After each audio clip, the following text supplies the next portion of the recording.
Okay,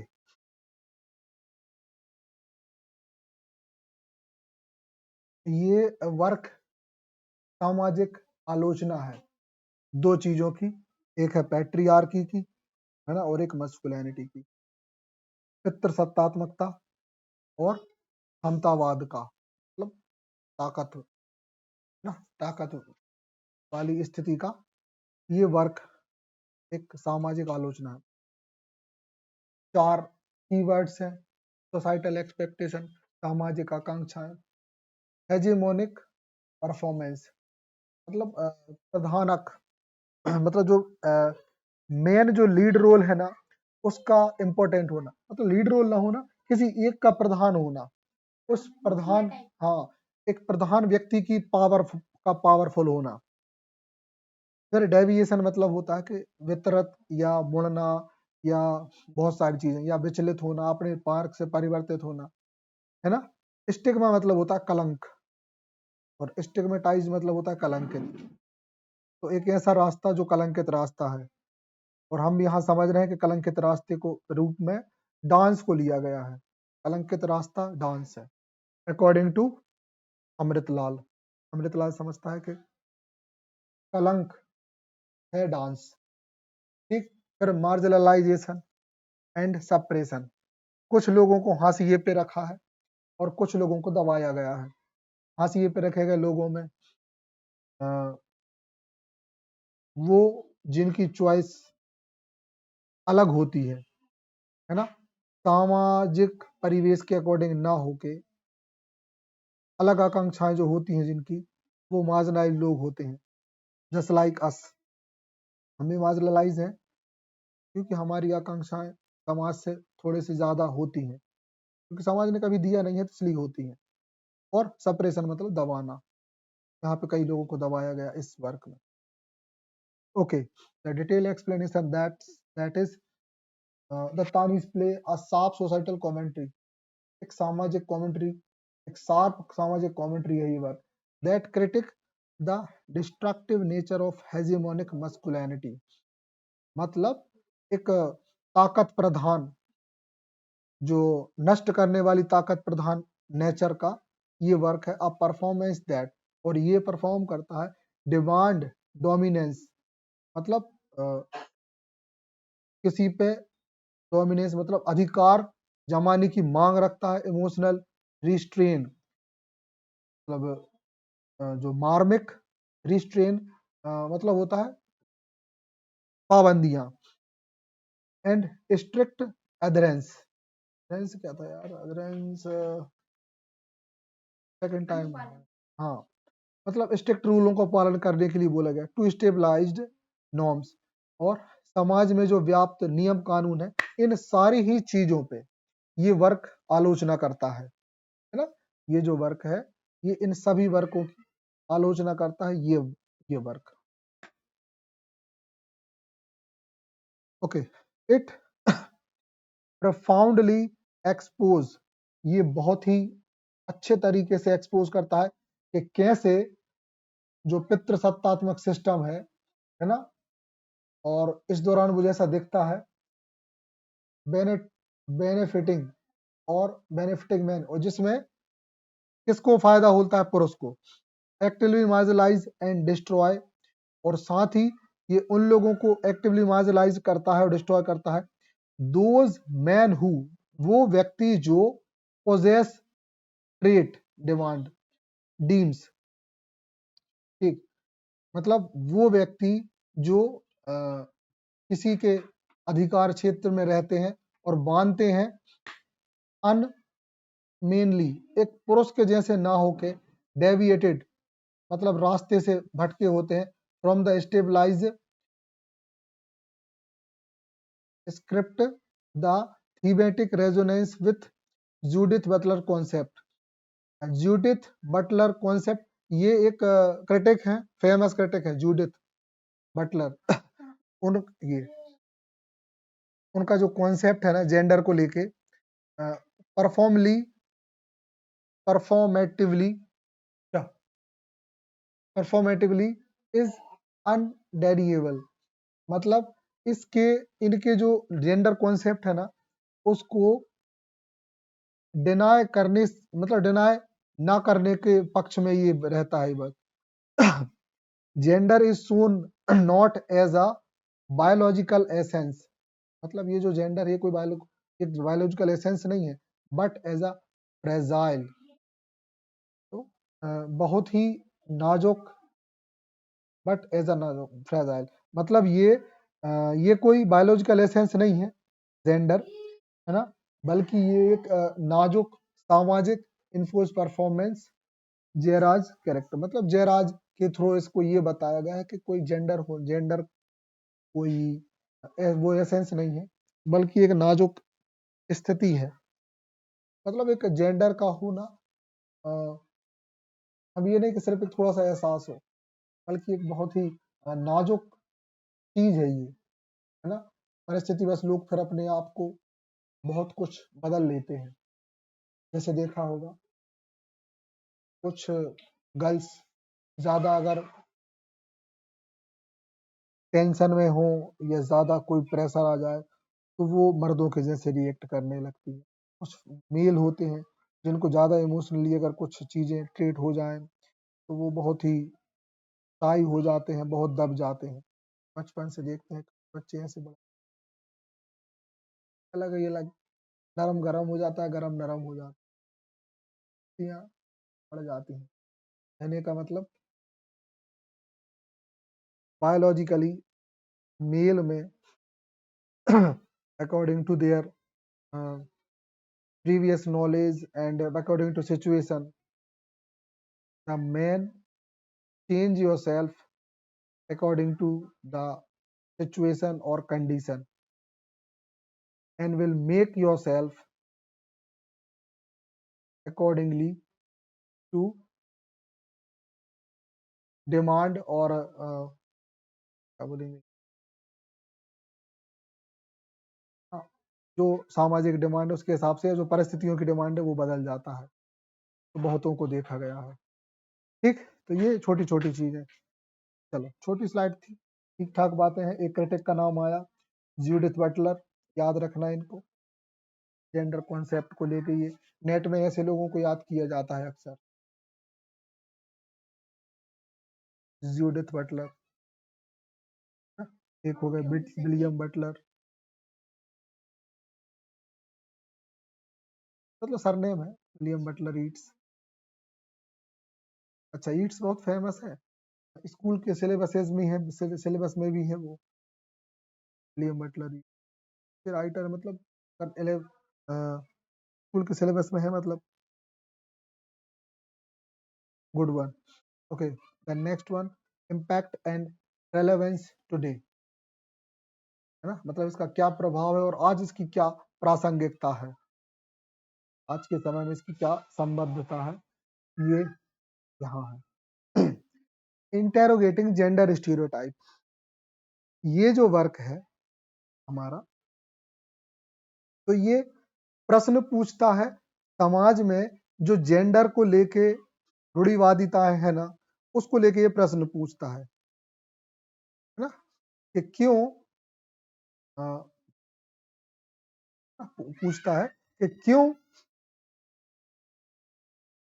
एक अलग gender को, मेल को या एक फीमेल को ऐसा ही क्यों ट्रीट किया जाए, एक एक मेल को, एक फीमेल को एक अलग ही तरीके से ट्रीट क्यों किया जाए, क्यों इक्वालिटी को परफॉर्मेंस प्रेफरेंस नहीं दी जाती।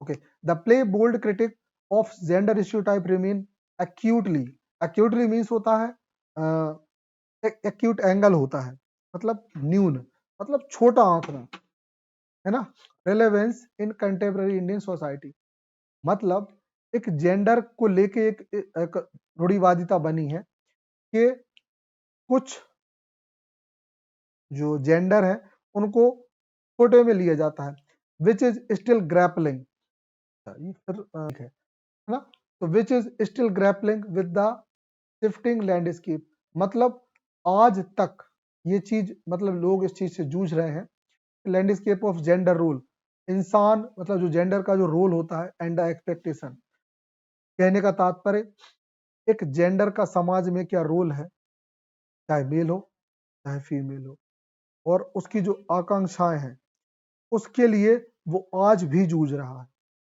जैसे इक्वालिटी के लिए संघर्ष, तो आज तक इक्वालिटी नहीं आ पाई। इंडिया कब फ्रांस बनेगा, ये एक सपना सा लगता है। हाँ, है ना। कब यूरोप के किसी एक कंट्री के जैसा बन पाए, कठिन है बहुत। तो हम लोग उनसे बहुत पीछे हैं, बहुत साल, अब कितना ही टाइम लगेगा। लेकिन एक बात है, एक पॉजिटिव सोच है कि देश, मतलब कोई भी देश उस सोच का कब बनता है, अगर लोग वैसा सोचना शुरू कर दे तो वो देश वैसा बन जाता है। तो ये डिपेंड करता है लोगों की सोच पे। तो आज बहुत सारी सिटीज बन चुकी हैं वैसी, मुंबई नहीं, एक के सोचने से वो परसेंट कम हो जाता है जो परसेंट एग्जिस्ट करता था। अगर एक घट जाए ना तो कभी भी 100 नहीं रहता, तो 99 हो जाता है ना। तो ऐसे ही कभी किसी एक ने शुरू किया होगा, तो आज बड़ी बड़ी cities, Mumbai, Bangalore, Kolkata, even Delhi and many cities, they transform itself the western culture, transform yourself, है ना, and follow the basic rules those followed by foreign countries.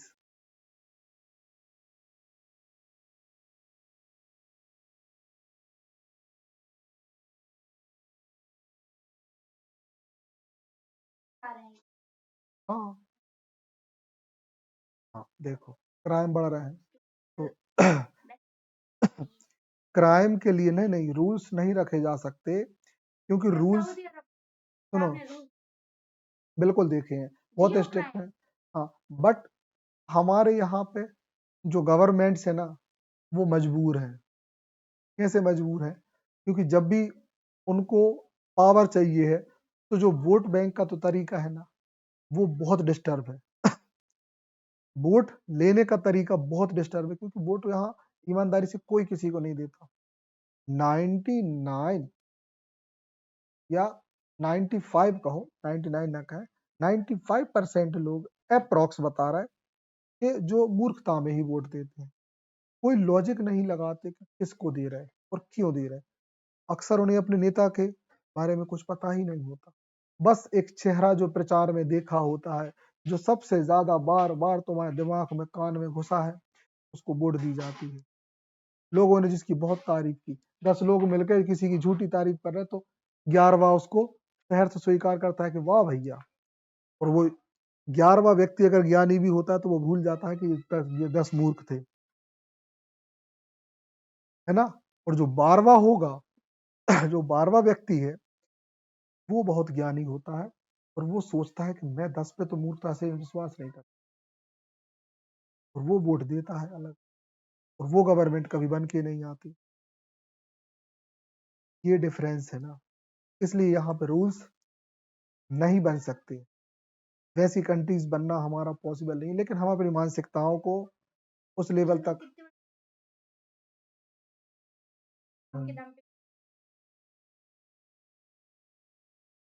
सही भी है। अच्छा, तुमने एक पॉइंट देखा, अब हम तुम्हें दूसरा पॉइंट दिखाते हैं जिसके बारे में अक्सर लोग नहीं। एक तरफ हमने देखा कि लोग क्राइम करते हैं, है ना, और सजा बहुत फटाफट मिलने लगती है। एक बात तुमने कभी सोची है, कभी कभी ऐसा भी तो होता है कि एक ऐसे व्यक्ति को फंसा दिया जाता है जिसने क्राइम नहीं भी किया होता है, तो वो भी उस दो चक्कर में फंस जाता है। मतलब किसी की चीज के पॉइंट ऑफ व्यू एक ही नहीं है। आओ एग्जाम्पल से समझते हैं।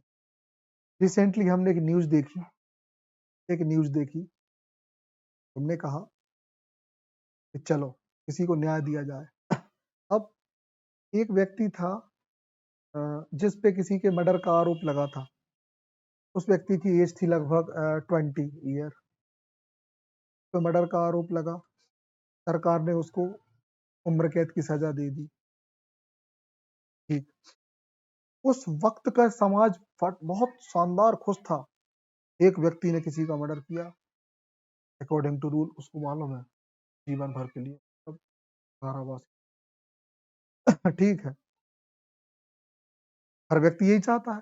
सही है, देखो उसने मर्डर किया, सजा मिलनी चाहिए, बिल्कुल सही बात, बहुत बढ़िया, और उसको सजा मिल गई, है ना। जैसे वो रेप भी करता तो भी उसको सजा मान लो जीवन भर कारावास मिलती, तो ठीक है, मिल गई, ओके।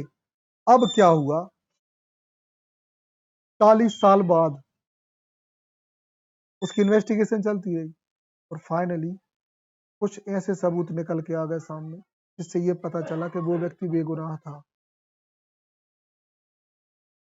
अब बोलो, इस सिस्टम को कि आप मांग रहे थे कि किसी को सजा मिलनी चाहिए, अब बोलो क्या आप उसका जीवन वापस कर सकते हो?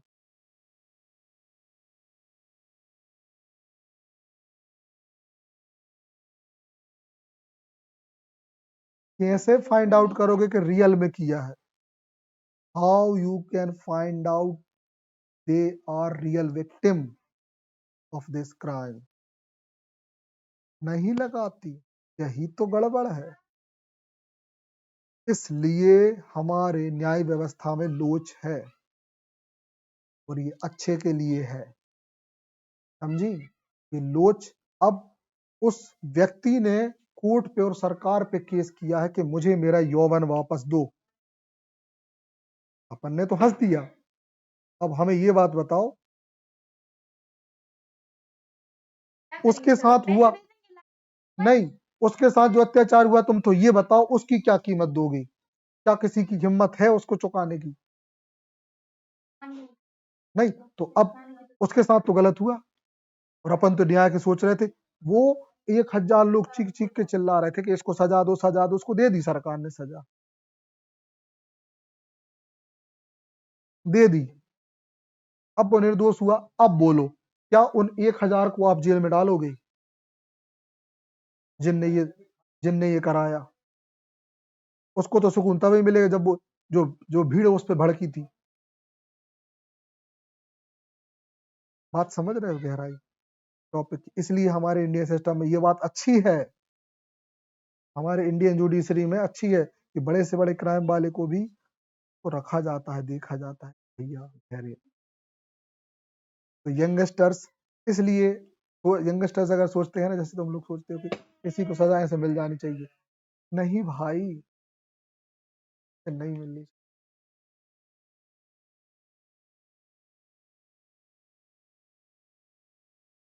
हाँ, हाँ, अब देखो हम तुम्हें बता रहे हैं।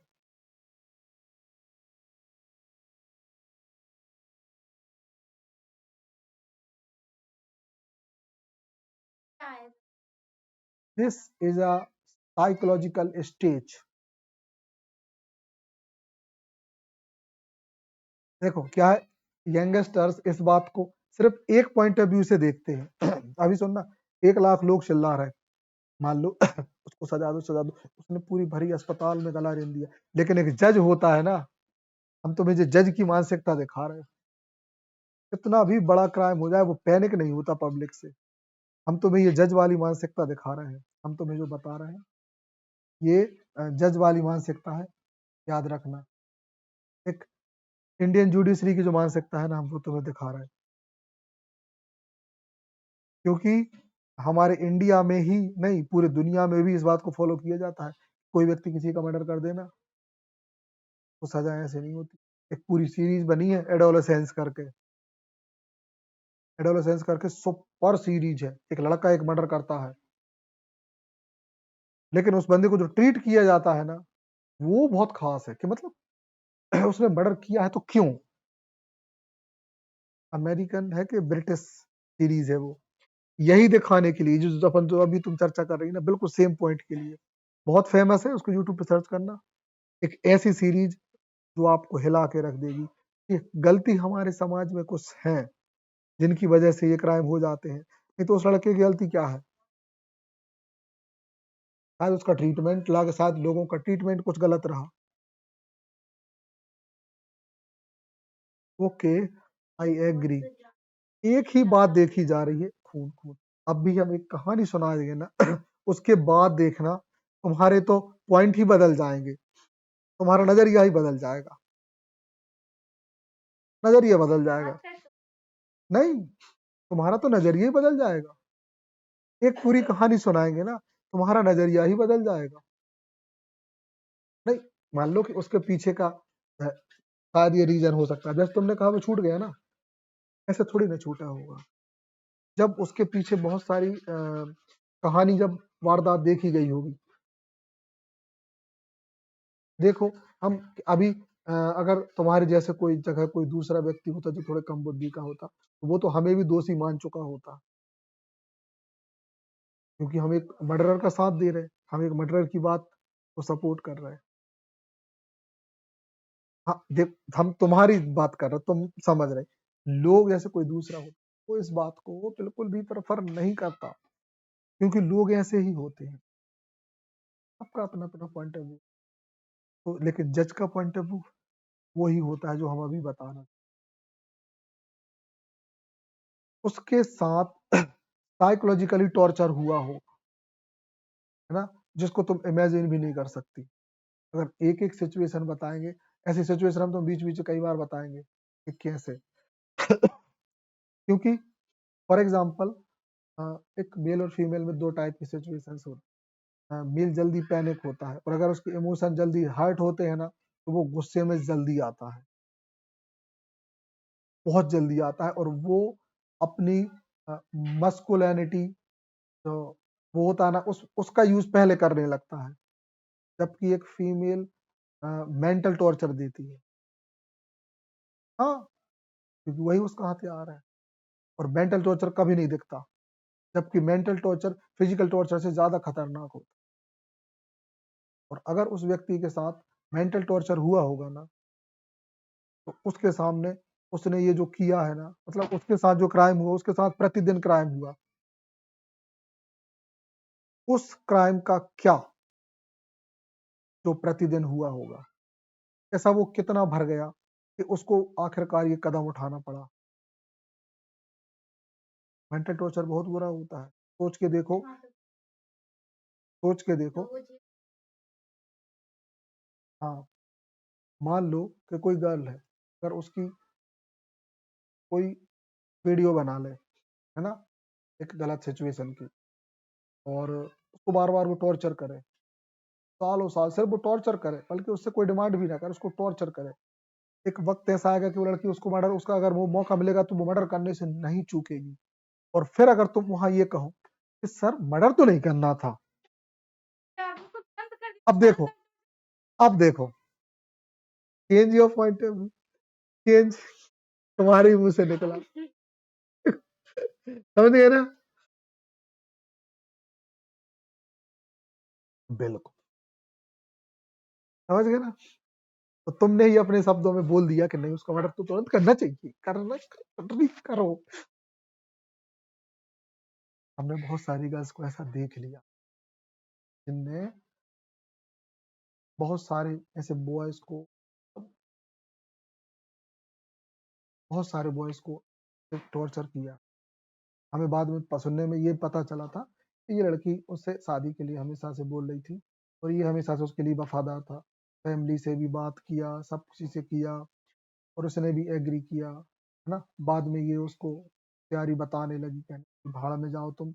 और हाँ, ये पहले से ये खुद से ही कहती रही, एक बार की नहीं, कम से कम ये लोग 5 साल से कॉन्टेक्ट, और वो बोल रही थी हमेशा से, हर दिन प्रतिदिन बोला करती, अरे एक आध बार मना करती थोड़ा थोड़ा कि यार रुको यार। तो धीरे धीरे चीजें टूटती हैं, तो वो अच्छा अच्छा लगता है। इसने कहा कि नहीं, हमारी तो सगाई हो रही, और उसके बाद कहा गया इस पर देख मत जाइए, हाथ पांव तोड़वा दे तुम आए।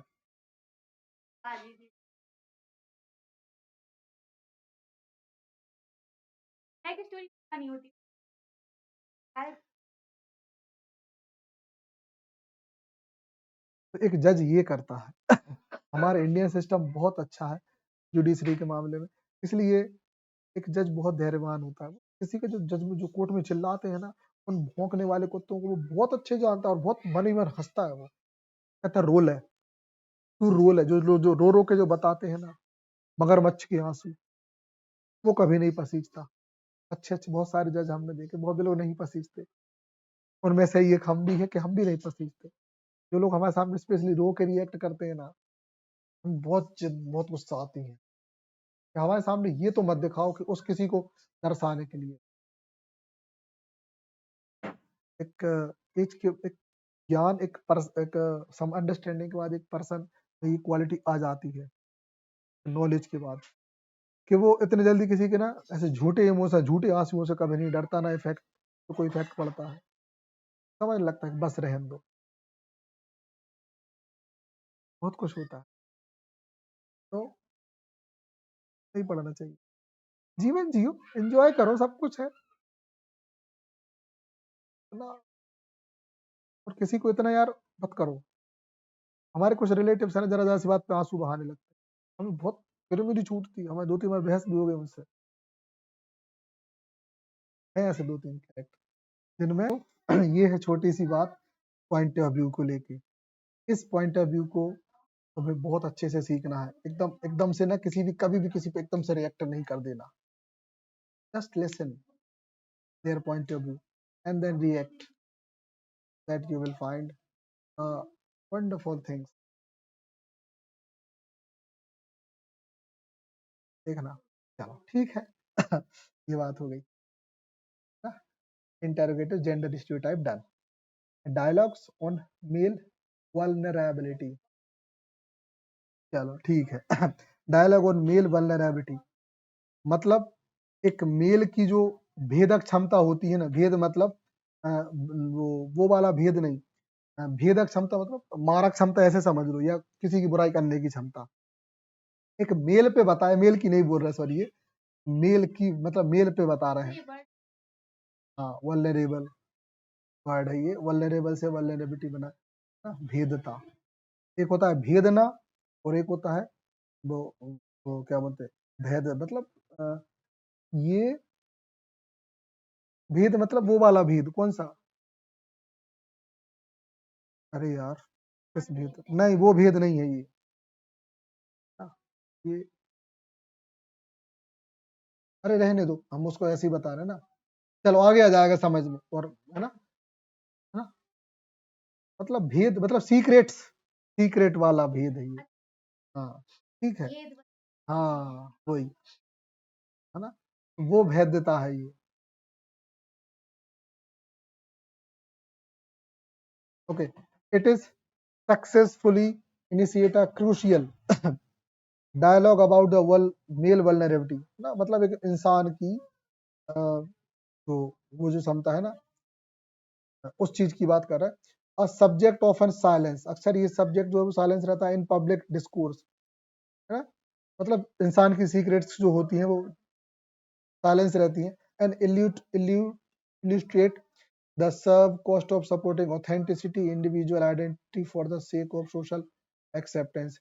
सरल भाषा में कहें कि एक पुरुष की जो सीक्रेसी होती है, उसकी जो उसकी जो अंदर की जो भावनाएं होती है ना, वो अपनी जो भावनाओं को, अपनी इंडिविजुअल आइडेंटिटी को और सेक द सोशल एक्सपेक्ट, वो सामाजिक बंटवारे में वो स्वीकार नहीं होती। सही बन रहा, दीदी बता देंगी कल, कोशिश कर लो। ठीक, तो ये है रीथिंकिंग, फिर से सोचना मस्कुलिनिटी, मतलब मस्कुलिनिटी मतलब फिजिक के बारे में फिर से सोचना। Ultimately dance like a man serve as a powerful artistic catalyst, ये है।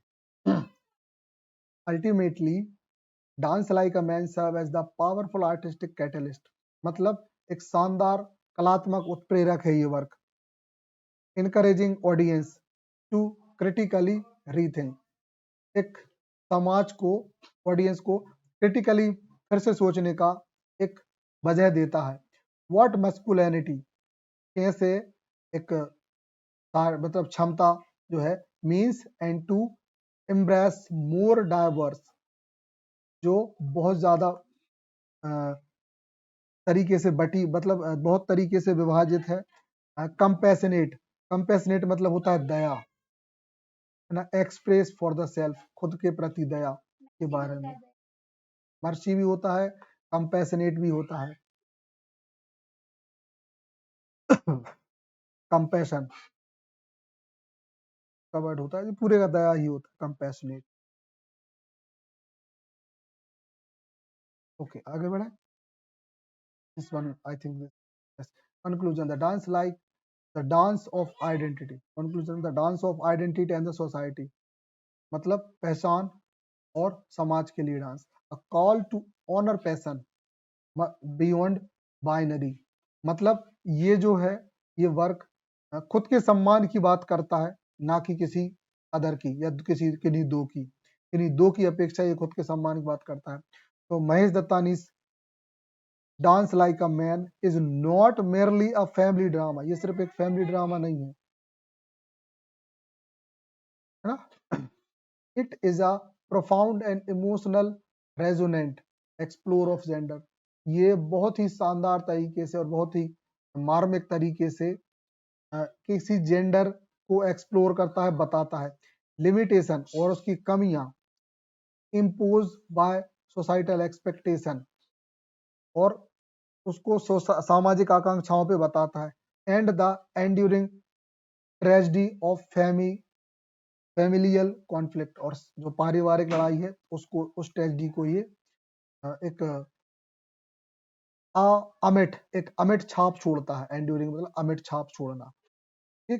It challenge audience to scrutinise the norms. Scrutinise मतलब होता है किसी चीज को अ, वो करना, आई थिंक छटनी करना, छटनी, है ना, छानबीन। ठीक है, तो ये जो वर्क है challenge audience to scrutinise the norms they possibly accept. हाँ, ये ऐसी नॉर्म्स को छांटता है ये वर्क जो समाज में स्वीकार्य है ना, उन वर्क्स, उन नॉर्म्स को छांटता है। इट डिमांड एम्पैथी, एम्पैथी भी पॉजिटिव वर्ड है, दया।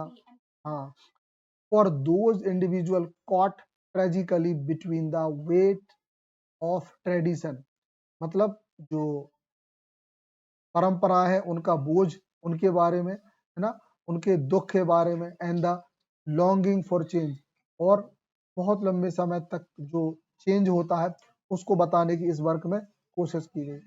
The play is lasting testament, ये अंततः ये जो प्ले है to the necessity of artistic expression as a path to identity, ये जो प्ले है, अंततः ये जो प्ले है एक आवश्यकता को दिखाता है, एक नेसेसिटी को दिखाता है, जो कलात्मक अभिव्यक्ति है, मतलब और अपनी पहचान को पाने का जो रास्ता है, उस चीज को बताता है ये। लास्ट टेस्टामेंट, लास्ट टेस्टामेंट मतलब अंतिमतः ये जो शिक्षा देता है वो यही देता है कि ये जो वर्क है ना, एक इंसान की पहचान बनाने का रास्ता, उसकी बात करता है कि कैसे हमारा जयराज अपनी पहचान बनाने के लिए कितना संघर्ष करता है। और इसमें हर कोई अपने अपने आप की पहचान बनाने के लिए संघर्ष करता है, लेकिन अंततः हमें सीख ये मिलती है कि अपनी पहचान बनाना तो ठीक है, लेकिन कभी भी आपकी पहचान की वजह से दूसरे को हर्ट करना, है ना, बहुत बड़ी शिक्षा है। अब लास्ट में हम ये कह सकते हैं, अंततः ये जो वर्क है हमें ये इस बात की सीख देता है कि अपनों के लिए किया गया त्याग व्यर्थ नहीं होता। ये हमसे ही आता है कि रास्ता तो हमने कभी नहीं छोड़ा, लेकिन हमने उनके लिए बलिदान बहुत कुछ कर दिया। हमारी एक ऐसी जॉब छोड़ दी जिसमें बहुत इनकम थी, क्योंकि हमें घर चाहिए था, परिवार को देखना था, इसलिए हम घर आ गए, और उनके लिए जो छोड़ा ना उसका फल भी मिला। ही है, परिवार के लिए छोड़ा गया आपकी सुविधाएं आपको बहुत आगे ले जाती।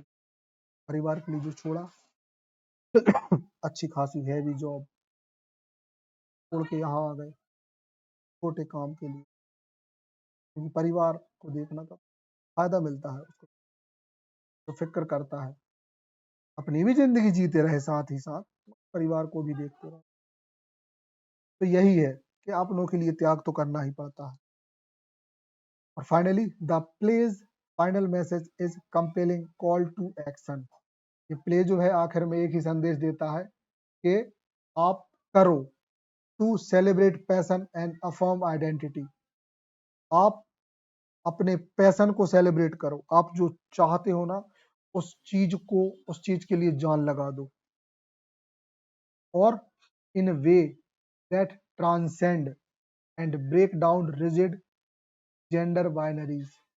मतलब, और जो समाज की जो कठोर जो मेल फीमेल वाला सिस्टम है ना, जेंडर बाइनरी मतलब लैंगिक द्वैधता, उसको तोड़ के खुद को अपने पैशन और अपनी पहचान के लिए ले जाओ।